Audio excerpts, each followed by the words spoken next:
মাজারও গেলে আমরা কই তুমি এমনি সুমা দিবা না, এমনি মাথাটা ঠেকায় ফিরে দেখো না। তুমি মহব্বতি পড়ছো, মানুষকে তুমি সেজদা করতেছো। ভালো একটা কাজ করতে গিয়ে যদি বদনাম হয়ে যায়, আর হারাম একটা কাজ যদি মানুষ হারাম মনে করে, এটা গোপন হইল। ছাগল কোথাকার। মাজার যে চুমা দেওয়া হারাম, মাজারে মস্তক নত করা শিরক। অবাজান, আপনার কদমে আমাদের সালাম। গৌসুল আজম মেজবান্ডারি কেবলা কাবার, এই ছেলেগুলো ওই সামনে পরীক্ষা আপনার কাছে দরখাস্ত দেওয়ার জন্য আপনার কাছে এসেছে।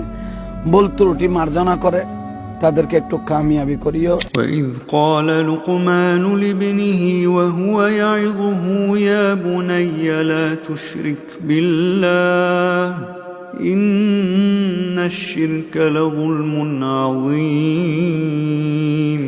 শিরক হলো মাজারগুলিতে গিয়ে মনের আশা আকাঙ্ক্ষা সেখানে বলা, এটি হচ্ছে শিরক।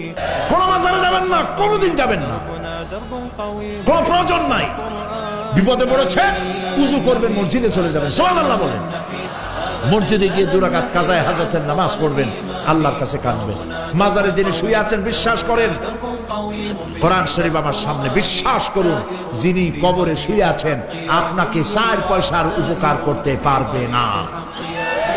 মাঝখানে আপনি শিরকের গুনাহ নিয়ে আল্লাহর দরবারে হাজির হবেন। কেউ ফিরে না খালি হাতে, খাজা তোমার إن الله لا يغفر أن يشرك به ويغفر ما دون ذلك لمن يشاء। শিরক করছেন তো মরছেন। এজন্য খাজা বাবার দরবারেতে কেউ ফিরে না খালি হাতে, এগুলো বলবেন কখনো?